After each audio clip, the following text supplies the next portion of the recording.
We're talking with James Trenholme, a Vancouver area local gay lesbian activist from the 70s and 80s, I believe, but he can tell us more about that. I wanted to ask you, first of all, what it was like for you growing up. When did you decide you were gay, and what was that process like, and did you come out to your family, and those kind of details, and where you're from, first of all, and where you were born. Okay, well, I was born in Montreal West, which is 5 miles west of Montreal, and I was born on the bathroom floor. My mother, I think, was trying to flush me down the toilet, but anyway, I survived, and I made a bad grab for the doctor. And I think I always knew I was gay. But like most gay kids, I was abused as a youth. I went to college in Montreal, Lower Canada College. It was a forward school for backward children. It was for men only. I was hoping I was going to be molested, but it never worked. The abuse that was worst for me was this college that I went to for boys was, you could either stay in the weekend or go home. And I used to go downtown Montreal and pick up sailors. And I made the mistake of picking up 2 sailors. One of them was from North Van. What age was this? A sailor? What age were you at this point? Oh, 15, 14, 15. And I picked up the wrong sailors. I see. I was given a drug that I didn't know about. And What year would this have been? In the 60s, in the 50s? oh, earlier, 40. 40s. 40s, yeah. Okay. So anyway, I woke up and they had put cigarettes on me and burnt me, and they took a beer bottle and broke it and stuck it into my side and took out a hunk of my side. So this would be your first involvement with that? No, I had many experiences When before. did you first start being involved? Oh, it was a traveling salesman who molested me. At age Oh, 10. 10, okay. When did you first become a political activist of any kind? Well, I think it just grew because I was in the service for a long time, for 14 years, and you can't be an activist in the service. Which service was that? The Air Force. The Canadian Air Force. I was a pilot in the Air Force. Oh, yeah. My squadron was a fighter squadron, and its specialty was to take out tanks. And so, getting back to your political activism, when did that start? Not until I got to Vancouver. And when was that? 1967, I think. What was the gay scene like when you first got here? Well, I loved Vancouver. I fell in love with it immediately. But the gay community was nice, and the Davie Street was fine. I got along well with it. I think we're buggering the city up actually right now. What was the first gay organization you first belonged to? Well, I think it was S.P.A.G, the Society for Political Action for Gay People. Who else was involved with you in S.P.A.G? Well, Kevin Griffin was our secretary. Kevin Griffin writes for the Vancouver Sun still today. Yes, I know.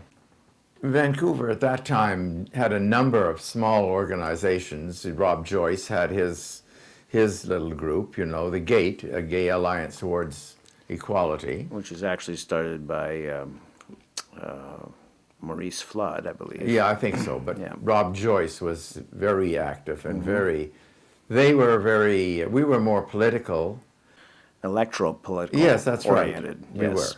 were. My feeling about it was that if we let other people make political decisions for us, it was about time that the gay community started doing something too. And that's what I tried to do. Unfortunately for me, when I was the chairman of S.P.A.G, we had about 8 members at that point. I suggested to them that we split up and each join an organization and try to politicalize it. So they all did. We drew out of the bucket of a name, and I got the WESA, West End Softball Association, which had 300 members. But unfortunately, what happened, the other ones got so involved with the groups that they had joined that they forgot what they were supposed to be doing. So eventually the thing just died of its own.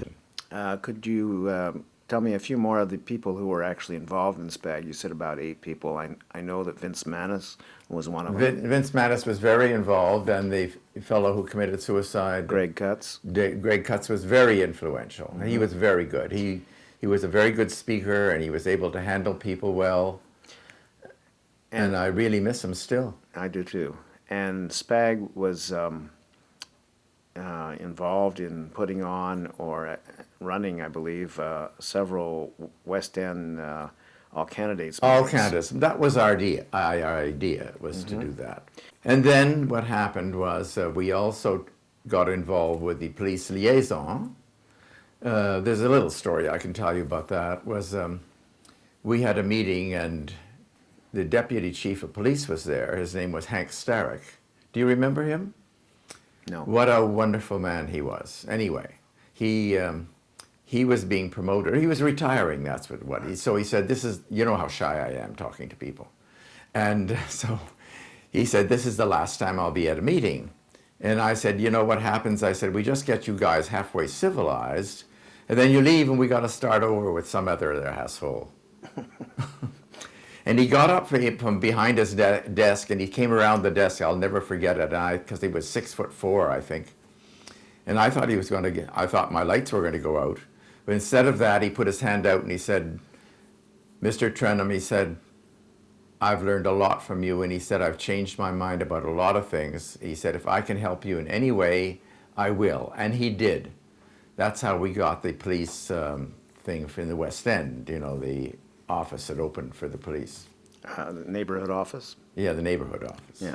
A little bit more about Hank was, I went out on my balcony very early one morning, and I was over the laneway, and I looked down, and there was Hank. So I said, what are you doing here? He said, my mother lives in that house, right there. So needless to say, Mrs. Starrick didn't lack for anything. I did her grocery shopping, I did everything I could for her. And he was very grateful, and we became quite close. Not as close as I'd like to, but but very close. So how long were you involved in the police liaison committee? Well, it went on for 2 or 3 years. It would get, you know, if somebody was attacked or something like that, it would activate again. And we used to meet every month, but it roughly went on for about 2 or 3 years. So the police liaison committee was also was it instrumental in helping get the involvement in the Gay Pride Parade? Yes, by police units? Yes, it was all sort of tied together. We put up a little bit of money for the first. Malcolm Crane was involved. In the police liaison committee? Yes. Yes. And he was also very instrumental in the Gay Pride Yes. Parade. Although he was given credit for having started the first Pride Parade, which was not true.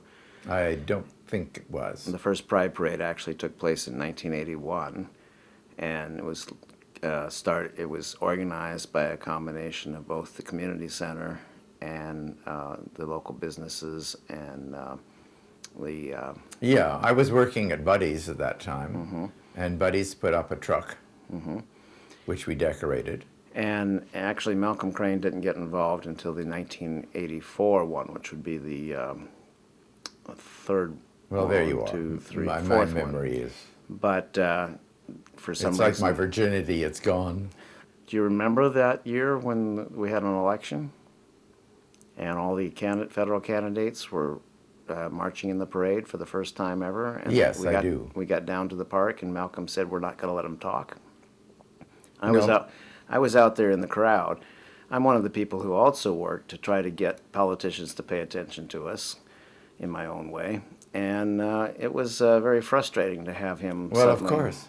suddenly do this. But he meant well. I felt that was a bad move on his part. I think it may have been. Yes. Anyway, later on he criticized Angles and the community center for being not representative of the gay community, for being too leftist and too political, and too pro-NDP, which is echoed what later was the criticisms of extra extra west when they first came here and tried to put Angles out of business.